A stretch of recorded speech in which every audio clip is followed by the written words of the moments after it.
दिल्ली की राजनीति में बड़ा उलटफेर, प्रवेश वर्मा के नाम पर क्यों लगा ब्रेक, क्या है पूरी कहानी। दिल्ली की राजनीति में हर किसी की नजरें इस पर टिकी थीं कि राजधानी का अगला मुख्यमंत्री कौन होगा। बीजेपी के अंदर चर्चा थी कि मुख्यमंत्री की कुर्सी प्रवेश वर्मा को दी जाएगी, क्योंकि उन्होंने अरविंद केजरीवाल को नई दिल्ली सीट से हराकर ऐतिहासिक जीत दर्ज की थी। लेकिन हुआ इसके ठीक उलट। ऐन मौके पर प्रवेश वर्मा का नाम कट गया और बीजेपी ने दिल्ली की कमान रेखा गुप्ता के हाथ में सौंप दी। अब सवाल उठता है कि आखिर ऐसा क्या हुआ कि प्रवेश वर्मा मुख्यमंत्री नहीं बन पाए, कौन सी रणनीति चली गई और क्यों बीजेपी ने ऐन वक्त पर फैसला बदल दिया। क्या परिवारवाद, जातीय राजनीति और संगठन के अंदर की खींचतान इस फैसले की वजह बनी? हम आपको बताएंगे इस सियासी उलटफेर की पूरी कहानी, अंदर की खबर, मीटिंग में हुए फैसले और बीजेपी की नई रणनीति के बारे में। प्रवेश वर्मा सबसे बड़े दावेदार फिर भी क्यों नहीं बने सीएम? दिल्ली में चुनाव से पहले से ही कयास लगाए जा रहे थे कि बीजेपी इस बार पूरी रणनीति के साथ उतरी है और नए चेहरे को मुख्यमंत्री बनाने की तैयारी में है। प्रवेश वर्मा का नाम इस रेस में सबसे आगे था, क्योंकि भारी जन समर्थन। उन्होंने अरविंद केजरीवाल को नई दिल्ली सीट पर करारी शिकस्त दी, जो दिल्ली की राजनीति में बड़ा संदेश था। पार्टी का भरोसा, चुनाव जीतने के बाद वह अमित शाह और जेपी नड्डा से मिले, जिससे उनके नाम पर चर्चा तेज हो गई। अनुभवी नेता, उनके पिता साहिब सिंह वर्मा दिल्ली के मुख्यमंत्री रह चुके थे, जिससे उनकी पकड़ मजबूत मानी जा रही थी। लेकिन अचानक से सियासत का खेल पलट गया। आखिर क्या हुआ बीजेपी की मीटिंग में? लोकसभा चुनाव में बीजेपी ने दिल्ली में अपने 7 में से 6 सांसदों का टिकट काटा था। केवल मनोज तिवारी को ही टिकट मिला था। नए चेहरों को मौका दिया गया, जिनमें से एक नाम प्रवेश वर्मा का था। बीजेपी के शीर्ष नेताओं ने दिल्ली के लिए मुख्यमंत्री तय करने के लिए एक महत्वपूर्ण बैठक बुलाई। मीटिंग के अंदरूनी सूत्रों के मुताबिक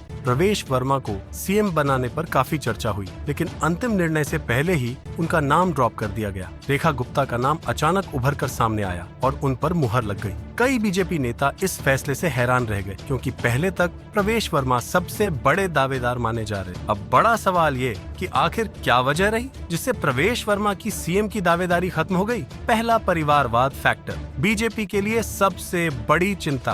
बीजेपी हमेशा से परिवारवाद के खिलाफ लड़ाई लड़ती आई है। अरविंद केजरीवाल और कांग्रेस पर हमला बोलते हुए बीजेपी बार बार कहती रही है कि वंशवाद की राजनीति खत्म होनी चाहिए, लेकिन प्रवेश वर्मा का परिवार राजनीति से गहराई से जुड़ा है। उनके पिता साहिब सिंह वर्मा दिल्ली के मुख्यमंत्री रह चुके हैं। उनकी सास मध्य प्रदेश से विधायक हैं। प्रवेश वर्मा खुद बड़े नेता माने जाते हैं और जाट समुदाय से आते हैं। अगर प्रवेश वर्मा मुख्यमंत्री बनते तो बीजेपी पर परिवारवाद को बढ़ावा देने का आरोप लग सकता था, जिससे पार्टी बचना चाहती थी। 2, जाट फैक्टर, जातीय राजनीति से क्यों बची बीजेपी? दिल्ली में जाट समुदाय का अच्छा खासा प्रभाव है, लेकिन बीजेपी ने हमेशा गैर जाट मुख्यमंत्री को प्राथमिकता दी है। हरियाणा में भी बीजेपी ने गैर जाट मुख्यमंत्री मनोहर लाल खट्टर को चुना था और अब नायब सिंह सैनी को मुख्यमंत्री बनाया। बीजेपी नहीं चाहती थी कि दिल्ली में भी जाट मुख्यमंत्री बनाकर वह हरियाणा की राजनीति पर कोई असर डाले। यह भी डिप्टी सीएम का फॉर्मूला क्यों फेल हो गया? बीजेपी में एक समय विचार चल रहा था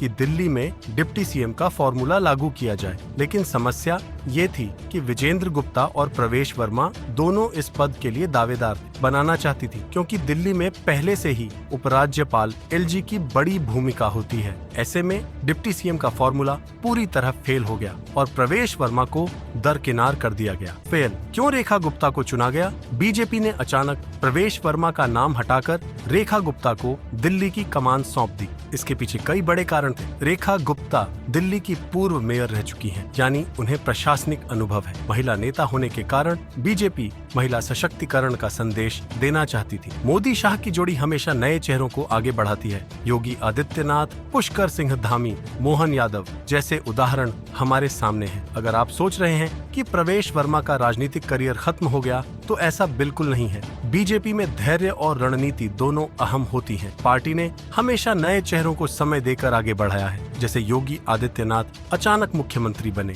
वैसे ही भविष्य में प्रवेश वर्मा के लिए भी मौका हो सकता है। बीजेपी रेखा गुप्ता के जरिए विकास की राजनीति पर फोकस करना चाहती है और दिल्ली में नए नेतृत्व को उभरने का मौका दे रही। प्रवेश वर्मा को मुख्यमंत्री नहीं बनाए जाने से उनके समर्थकों को निराशा जरूर हुई, लेकिन राजनीति में मौके बार बार आते। बीजेपी ने ये साफ कर दिया है कि नई लीडरशिप तैयार करने की उनकी नीति जारी रहेगी। क्या भविष्य में प्रवेश वर्मा को फिर से बड़ा मौका मिलेगा? क्या यह सिर्फ एक रणनीतिक फैसला था या बीजेपी वाकई उन्हें साइडलाइन कर रही है? दिल्ली की राजनीति में अब नए समीकरण बन रहे हैं, लेकिन एक बात तय है, ये खेल अभी खत्म नहीं हुआ।